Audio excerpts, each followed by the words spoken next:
Hello friends, शिखर classes में आपका बहुत बहुत स्वागत है। आज के वीडियो में आप लोग भारत के द्वीप समूह और हिमनद पढ़ेंगे। तो सबसे पहले तो हम द्वीप समूह पढ़ेंगे। हेडिंग डाल लीजिए, भारत के द्वीप समूह।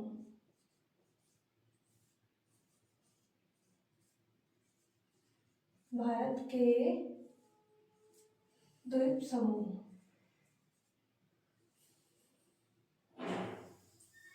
तो द्वीप क्या होता है? जो चारों तरफ से जल से घिरा होता है उसे क्या बोलते हैं? द्वीप बोलते हैं। द्वीप समूह मतलब द्वीपों का समूह, बहुत सारे द्वीप। ठीक है, पहला पॉइंट लिखिए, भारत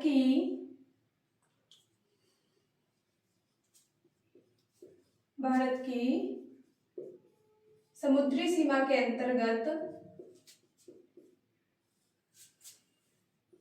भारत की समुद्री सीमा के अंतर्गत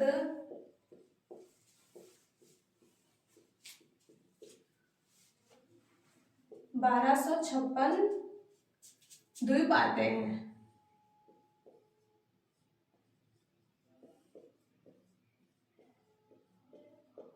ठीक है, भारत की समुद्री सीमा के अंतर्गत 1256 द्वीप आते हैं। और समुद्री सीमा मतलब ये, ठीक है, इधर गुजरात से लेकर और यहाँ पश्चिम बंगाल तक। ठीक है, ये होती है आपकी समुद्री सीमा। ये मैंने आपको पहले वीडियो में बताया था। तो भारत की समुद्री सीमा के अंतर्गत कितने द्वीप हैं? तो 1256 द्वीप हैं। ये कभी कभी आपके एग्जाम में पूछ लिया जाता है कि भारत की समुद्री सीमा के अंतर्गत कितने द्वीप आते हैं। तो कितने बताने हैं? 1256 द्वीप। ठीक है, तो अब इन द्वीप समूहों को दो पार्ट्स में बांट दिया गया है। मतलब दो पार्ट्स में बांट के पढ़ते हैं। एक तो अरब सागर के द्वीप समूह और दूसरा बंगाल की खाड़ी के द्वीप समूह। तो यहां पर लिखिए,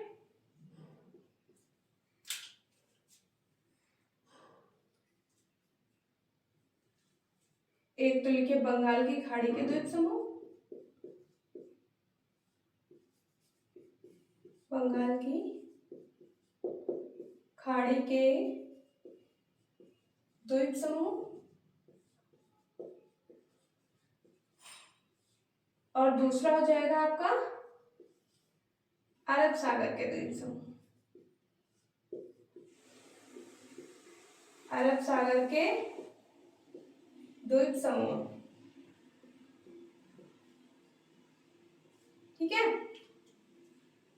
तो जो ये 1256 द्वीप हैं, इनको दो पार्ट्स में पढ़ा जाता है। ठीक है, एक तो बंगाल की खाड़ी के द्वीप समूह, दूसरा अरब सागर के द्वीप समूह। ठीक है,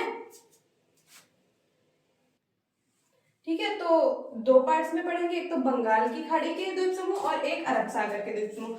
तो अब मैप में देखिए, जो इस साइड का ये जल वाला भाग है, महासागर जो है, ठीक है, यहीं पे नदियां आके आपकी गिरती हैं। ठीक है, तो ये इधर का जो भाग है ये कौन सा है? बंगाल की खाड़ी,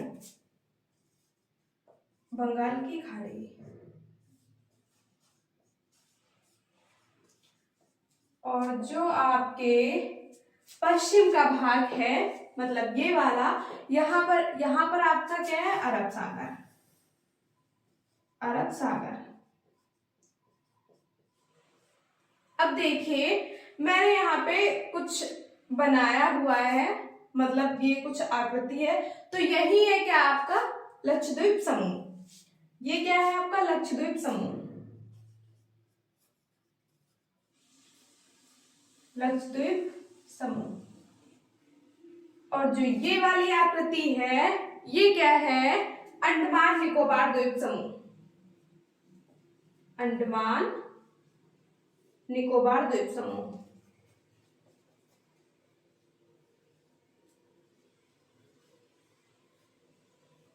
अंडमान निकोबार द्वीप समूह। अब देखिए, बंगाल की खाड़ी है, हमने बोला कि हम दो पार्ट्स में पढ़ेंगे, एक तो बंगाल की खाड़ी के द्वीप समूह, एक अरब सागर के द्वीप समूह। अब देखिए, बंगाल की खाड़ी के अंतर्गत ही अंडमान निकोबार द्वीप समूह है। बंगाल की खाड़ी में ही कौन सा द्वीप समूह स्थित है? अंडमान निकोबार द्वीप समूह। और द्वीप समूह बोल रहे हैं तो मतलब है कि अंडमान निकोबार जो द्वीप समूह है इसके अंतर्गत भी कई द्वीप हो गए है ना। और इधर देखिए ये है अरब सागर, और अरब सागर के अंतर्गत कौन सा द्वीप समूह आएगा, तो वो है आपका लक्षद्वीप समूह। ठीक है, इसके अंतर्गत भी समूह लिखा हुआ है ना, तो समूह मतलब ज्यादा का समूह होता है ना, तो समूह यहाँ पे बहुत सारे होंगे द्वीप समूह आपके, इसीलिए इसको लक्षद्वीप समूह बोला गया है। अब हम पढ़ेंगे बंगाल की खाड़ी के अंतर्गत जो द्वीप समूह आते हैं वो कौन सा है आपका, अंडमान निकोबार द्वीप समूह। अंडमान निकोबार द्वीप समूह, और इसमें लक्षद्वीप समूह।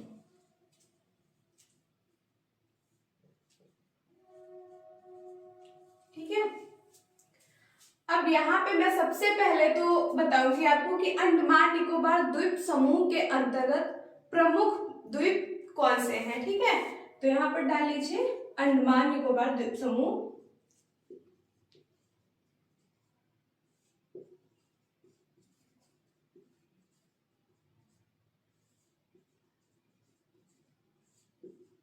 अंडमान निकोबार द्वीप समूह। ठीक है, तो इसमें सबसे पहले लिखिए आप लोग बैरन द्वीप। कौन सा, बैरन द्वीप।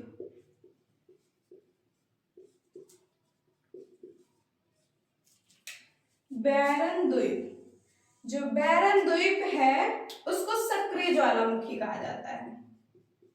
सक्रिय ज्वालामुखी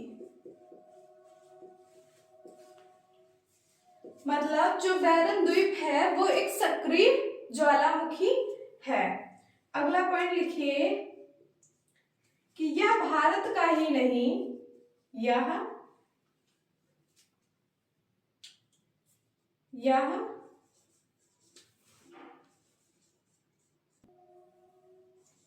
भारत का ही नहीं बल्कि पूरे दक्षिण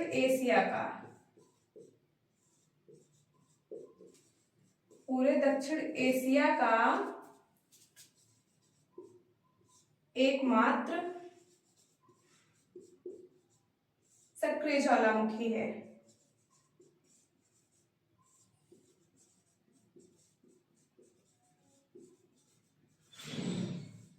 ठीक है, जो बैरन द्वीप है, बैरन द्वीप एक सक्रिय ज्वालामुखी है। ठीक है, तो ये भारत का ही नहीं बल्कि पूरे दक्षिण एशिया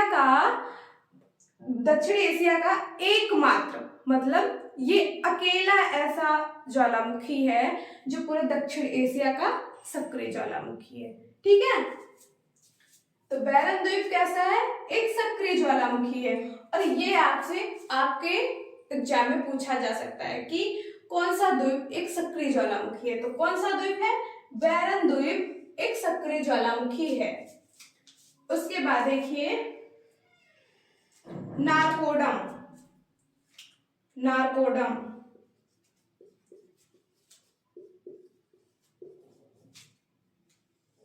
नारकोडम क्या है, सुसुप्त ज्वालामुखी है।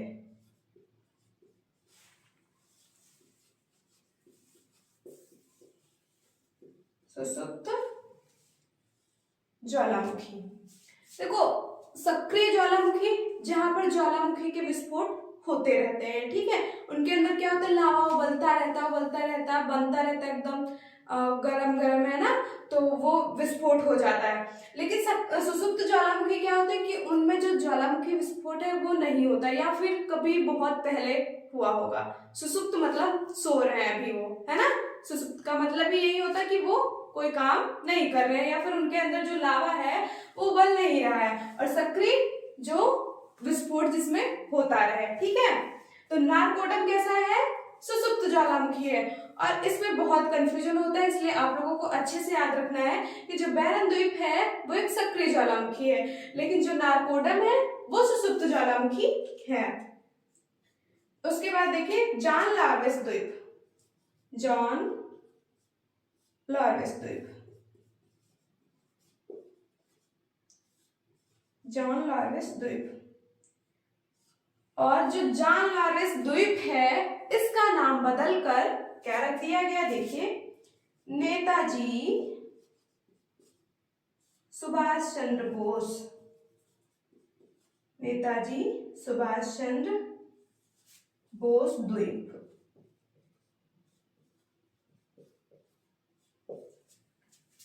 आगे देखिए, अभी कई द्वीप आपके हैं जिनके नाम चेंज किए गए, पहले देख लीजिए। हैवलॉक द्वीप, हैवलॉक द्वीप।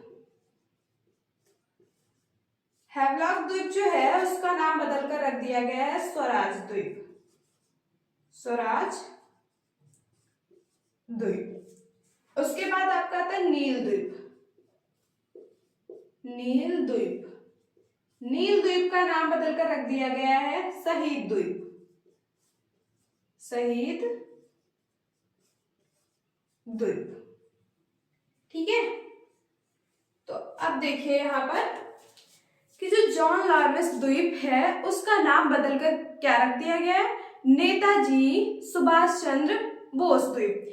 नेताजी सुभाष चंद्र बोस स्वतंत्रता सेनानी थे, ठीक है, तो उनके सम्मान में द्वीप का नाम बदलकर रख दिया गया नेताजी सुभाष चंद्र बोस द्वीप। ठीक है, उसके बाद देखिए हैवलॉक द्वीप।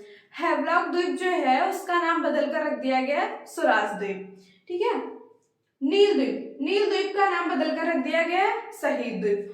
और ये मैंने आपको कितने यहाँ पर बताया, 3 3 6 द्वीप के नाम बताए हैं जो कि मोस्ट इंपॉर्टेंट हैं और आपके एग्जाम में पूछ लिए जाते हैं। ठीक है, क्योंकि ये पहले जो 2 मैंने आपको बताए, एक तो बैरन द्वीप, तो बैरन द्वीप तो सक्रिय ज्वालामुखी का उदाहरण है, ठीक है, और दूसरा है नारकोडम, वो सुसुप्त ज्वालामुखी का उदाहरण। उसके बाद इनके नाम चेंज किए गए हैं, नारकोडम, जॉन लॉरेंस द्वीप, हैवलॉक द्वीप और नील द्वीप के नाम चेंज किए गए हैं। इसलिए ये आपके वनडे एग्जाम से लेकर पीसीएस तक देखने को मिल सकते हैं। ठीक है, तो इसलिए आप लोगों को ये अच्छे से याद रखना है। इसके बाद हम बात करेंगे लक्षद्वीप समूह की, तो इतना नोट कर लीजिए आप लोग।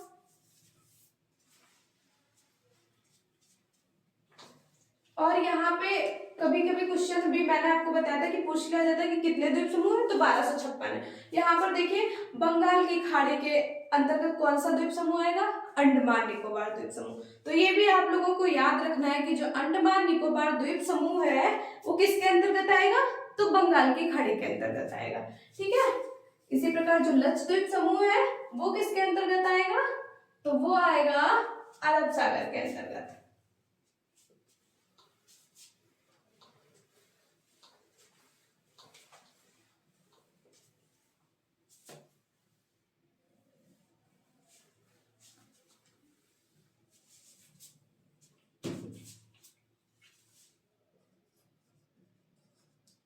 अरब सागर। ठीक है, यहां पर डालिए लक्षद्वीप समूह, लक्षद्वीप समूह। इसके अंतर्गत कौन से द्वीप आएंगे, तो देखिए सबसे पहले नंबर पे लिखिए सॉल्सेट द्वीप, सॉल्सेट द्वीप।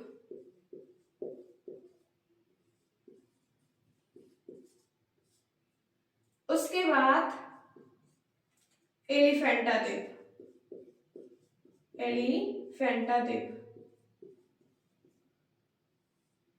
एलिफेंटा द्वीप। उसके बाद वेलिंगटन द्वीप,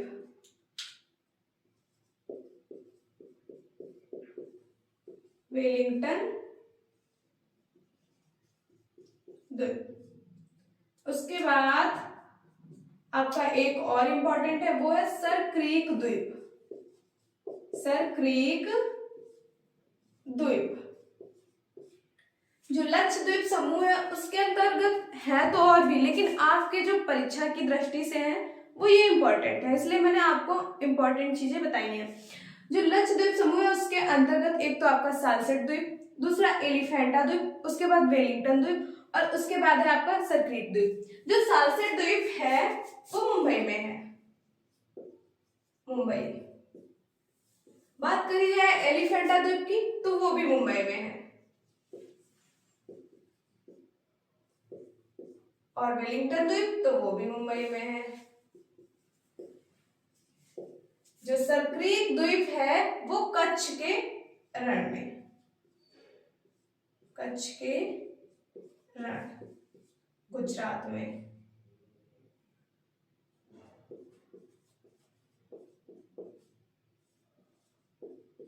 ठीक है, कच्छ के रण गुजरात में। अब यहां से क्वेश्चन कैसे बन सकता है, जो मुंबई है वो सालसेट द्वीप पर स्थित है, ठीक है, जो मुंबई शहर है वो सालसेट द्वीप पर स्थित है, और एलिफेंटा द्वीप पर भी है, वेलिंगटन द्वीप पर भी है, ठीक है। या फिर ऐसे पूछ सकता है कि सालसेट द्वीप कहाँ है, तो क्या बताना है, मुंबई। सर्करीट द्वीप तो कच्छ के रण गुजरात में, वेलिंगटन द्वीप तो मुंबई। बस आपको एक ये याद रखना है, बाकी तीनों के तीनों कहाँ है, तो मुंबई में है, ठीक है।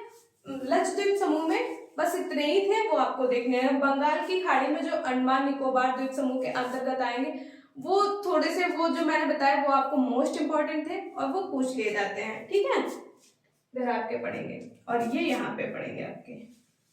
अब इसके बाद बात करेंगे हिमनद की, तो इतना नोट कर लीजिए। अब मैं इसको रफ कर दे रही हूँ, बात करते हैं हिमनद की।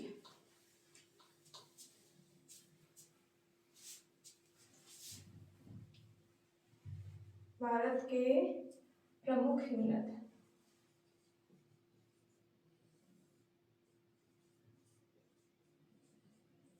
भारत के प्रमुख हिमनद।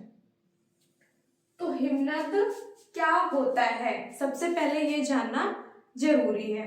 हिमनद बड़े बड़े हिमखंडों को ही हिमनद कहते हैं। मतलब हिमखंड, हिम का मतलब होता है बर्फ, तो बर्फ के बहुत बड़े मतलब विशाल आकार के जो बर्फ के खंड हैं उन्हीं को क्या बोलते हैं, हिमनद बोलते हैं। और ये अपने ही भार के कारण नीचे की ओर खिसकते रहते हैं। अभी आप देखिए, जैसे कि कोई बहुत भारी वस्तु रखी हुई है तो नीचे की ओर खिसकेगी, है ना, या फिर ऐसे कह सकते हैं कि नीचे ये कोई हल्की चीज रखी है तो वो भार के कारण दब सकती है, मतलब जो भारी वस्तु है वो नीचे की ओर आ रही है। ऐसे इसमें है कि अपने भार के कारण नीचे की ओर खिसकते रहते हैं। और कुछ हिमनद आपके ऐसे भी है कि जिनके पिघलने से नदियों का निर्माण होता है, ठीक है। तो अब हम बात करेंगे हिमनद के बारे में। सबसे पहले बात करेंगे लद्दाख में, लद्दाख में। और जो लद्दाख में आपके हिमनद पड़ेंगे वो काराकोरम श्रेणी में आएंगे। मतलब जो लद्दाख में, सबसे पहले ये समझिए, देखिए काराकोरम श्रेणी में आपके स्थित है हिमनद, और काराकोरम श्रेणी कहाँ है, लद्दाख में है, ठीक है। तो काराकोरम श्रेणी आपकी यहाँ पर पड़ेगी। काराकोरम, लद्दाख, जास्कर, ये तीनों ट्रांस हिमालय के भाग है, ये मैंने आपको बताया था, है ना। तो इसी में आपके क्या स्थित है, हिमनद स्थित है, और ये किस राज्य में है, लद्दाख में है ना। देखिए कौन से पढ़ेंगे, लद्दाख, यहाँ पर लिखिए काराकोरम, काराकोरम श्रेणी। तो इसमें कौन कौन से आ सकते हैं आपके, ये देखिए, पॉइंट डालते चलिए या फिर नंबर लिखते चलिए। सियाचिन, सियाचिन, बाल्टोरो, सियाचिन, बाल्टोरो, इस्पार, बातुरा, चोंगोलुंगमा, चोंगोलुंगमा, बियाफो, खुरदोला, बियाफो, खुरदोला, कुन्यांग, कुन्यांग, ठीक है। अब नंबर डाल लीजिए यहाँ पे, नंबर 2, नंबर 3, 4, 5, 6, 7 और 8। ठीक है, तो जो काराकोरम श्रेणी के अंतर्गत हिमनद आते हैं वो कौन से हैं? सियाचिन, बाल्टोरो, हिस्पार, बादुरा, चोंगोलुंगा, बियाफो, खुर्दोला, कुन्यान, ये हैं आपके हिमनद। ठीक है, और ये सारे के सारे हिमनद कहाँ आते हैं? काराकोरम श्रेणी के अंतर्गत। और काराकोरम श्रेणी कहाँ स्थित है? तो वो लद्दाख में स्थित है। ठीक है, कहाँ स्थित है? लद्दाख में। अब क्वेश्चन कैसे बन सकता है? आपसे पूछ लिया गया कि सियाचिन हिमनद जो है वो किस श्रेणी में स्थित है, किस पर्वत श्रेणी में स्थित है? तो या तो फिर ट्रांस हिमालय हो, तो सीधा ट्रांस हिमालय, क्योंकि ये काराकोरम जो है ये ट्रांस हिमालय का भाग है। लेकिन ज्यादातर क्वेश्चन ऐसे नहीं पूछा जाता है, सीधा सीधा आ जाता है या तो फिर काराकोरम श्रेणी या लद्दाख या जास्कर। तो आपको क्या बताना है? सियाचिन काराकोरम श्रेणी पर स्थित है। ठीक है, सियाचिन हिमनद जो है वो कहाँ स्थित है? काराकोरम श्रेणी पर। बादुरा कहाँ स्थित है? तो काराकोरम श्रेणी पर स्थित है। यदि राज्य की बात करी जाए कि बादुरा किस राज्य में है, तो किस राज्य में है? लद्दाख में है। बियाफो किस राज्य में है? तो लद्दाख में है। खुर्दोला किस राज्य में है? तो लद्दाख में है। और किस पर्वत श्रेणी में स्थित है? तो काराकोरम में स्थित है ना। इस तरह से आपके क्वेश्चन पूछे जा सकते हैं। इसके बाद बात करते हैं हम लोग जम्मू कश्मीर में। जम्मू कश्मीर में तो आपके दो ही हैं। जम्मू कश्मीर मैं इधर लिखती हूँ, जम्मू कश्मीर।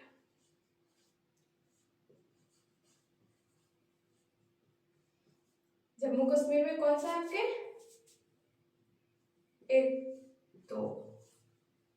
एक तो आपका रिमो और दूसरा है पुनमा। रिमो और दूसरा कौन सा है आपका?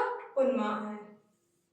ठीक है, रिमो पुनमा। जम्मू कश्मीर में दो हैं, एक तो आपका रिमो और दूसरा पुनमा। तो आपसे वही राज्य पूछा जा सकता है डायरेक्ट कि पुनमा हिमनद किस राज्य में स्थित है, तो किस राज्य में? जम्मू कश्मीर में। रिमो हिमनद किस राज्य में है, तो कहाँ है? जम्मू कश्मीर में है। ठीक है, उसके बाद बात कर लेते हैं यहाँ पर उत्तराखंड की। उत्तराखंड, लद्दाख आपका यहाँ पर पड़ेगा, इतना जो पार्ट है ऊपर का ये लद्दाख का है। ठीक है, और जम्मू कश्मीर ये वाला जो पार्ट है यही है आपका जम्मू कश्मीर। ठीक है, यहीं पे ये रिमो और पुनमा स्थित है। और जो उस साइड वाले वो लद्दाख में जो मैंने बताया वो ये लद्दाख है, और ये काराकोरम पर्वत श्रेणी है, और इसी में ये हिमनद स्थित है। बात कर रहे हैं उत्तराखंड की, तो उत्तराखंड राज्य जो है वो आपका इधर पड़ेगा। ठीक है, तो ये अभी जो मैं बताऊंगी वो उत्तराखंड में स्थित है। और उत्तराखंड को क्या बोलते हैं? कुमायूं हिमालय। जो उत्तराखंड का हिस्सा है, जब मैंने आपको नदियों के आधार पर या फिर प्रादेशिक वर्गीकरण जब मैंने आपको बताया था हिमालय का, तो जो उत्तराखंड का हिस्सा था उसको क्या बोलते थे? कुमायूं हिमालय। ठीक है, तो उत्तराखंड में कौन से पड़ेंगे आपके? देखिए,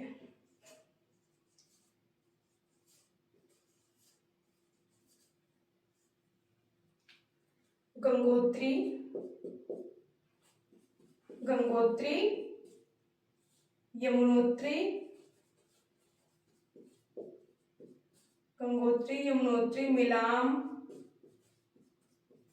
कामेत, चिराबाई। चिराबाई और एक लिखिए केदारनाथ। ठीक है, ये जो है ये आपके उत्तराखंड में पड़ेंगे। गंगोत्री, यमुनोत्री, मिलाम, कामेत, चेराबारी, केदारनाथ। और ये दो ग्लेशियर जो हैं, हिमनद को ग्लेशियर बोलते हैं। तो ये जो हिमनद है ये दो, गंगोत्री और यमुनोत्री, ये बहुत ही प्रसिद्ध है, क्योंकि गंगोत्री हिमनद से गंगा नदी का उद्गम होता है और यमुनोत्री हिमनद से यमुना नदी का उद्गम होता है। ठीक है, इसके बाद बात कर लेते हैं सिक्किम की। तो यहाँ पे मैं लिखती हूँ, इसको रख कर देती हूँ, सिक्किम।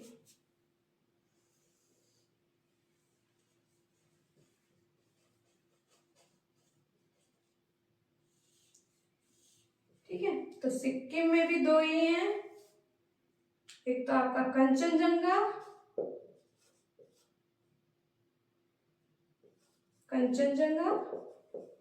और दूसरा है आपका जेमू, कंचनजंगा जेमू। अब कंचनजंगा सुन के आपको एक बात याद आ रही होगी कि मैंने आपको बताया था कि हिमालय पर स्थित भारत की सबसे ऊंची चोटी कौन सी है, तो कौन सी है, ये कंचनजंगा है, ठीक है। और भारत की सबसे ऊंची तो गॉडविन ऑस्टिन है। और इस बात में बहुत कंफ्यूजन होती है कि भारत की सबसे ऊंची चोटी तो K2 या फिर K2 को ही गॉडविन ऑस्टिन बोलते हैं, या फिर भारत में हिमालय पर स्थित सबसे ऊंची चोटी तो वो है आपकी कंचनजंगा। और कंचनजंगा जो है वो एक हिमनद है और जेमू भी हिमनद है, ठीक है। और ये भी हिमालय के ही भाग है, ठीक है। ये सब हिमालय के ही भाग है जितने भी हैं, रिमोपुनमा, गंगोत्री, यमुनोत्री, ठीक है, ये सब किसके भाग है, हिमालय के हैं। और ये तो आप लोग जानते हैं ये कहाँ पड़ता है, सिक्किम में, सिक्किम मैंने लिखा भी है। और ये यहाँ पर पड़ेगा, ये है आपका सिक्किम राज्य और ये यहीं पर पड़ेंगे, ठीक है, कंचनजंगा और जेमू। तो ये थे आपके हिमनद। एक बार फिर से देख लीजिए, ये वाले मोस्ट इंपोर्टेंट है लद्दाख के, जैसे सियाचिन पूछ लिया जाता है आपसे, बाल्टोरो, ठीक है, और आसान भी है। आप इनको 2-3 बार देखेंगे, 2-3 बार आप इनको पढ़ेंगे, बस ज्यादा प्रेशर मत डालिए कि मुझे याद नहीं हो रहा, ठीक है। बस रोज रोज रिवाइज करिए, आप लोग याद हो जाएगा, ठीक है। तो ये उसके बाद जम्मू कश्मीर में रिमोपुरमा 2 ही है, ठीक है, सिक्किम में भी 2 ही है, और वो तो आपको याद भी है क्योंकि कंचनजंगा जो है वो भारत में हिमालय पर स्थित सबसे जो ऊंची चोटी है, तो इसलिए ये आपको याद रहेगा। और बात रही इसकी, तो गंगोत्री यमुनोत्री तो आपको याद रहेगा कि गंगोत्री मतलब गंगा, यमुनोत्री मतलब यमुना। तो गंगोत्री से देखो यहाँ से आपके 2 क्वेश्चन तैयार हो गए। गंगा नदी का उद्गम कहाँ से होता है, तो गंगोत्री, और गंगोत्री स्थित कहाँ है, तो उत्तराखंड में। यमुना नदी का उद्गम कहाँ से होता है, तो यमुनोत्री हिमनद से होता है, और यमुनोत्री हिमनद स्थित कहाँ है, तो कहाँ स्थित है, उत्तराखंड में, ठीक है। तो इस प्रकार से आज आपके द्वीप समूह और हिमनद कंप्लीट हो गए हैं। और यदि आपको मेरा वीडियो पसंद आया तो लाइक, सब्सक्राइब और शेयर करना बिल्कुल भी ना भूलें। धन्यवाद।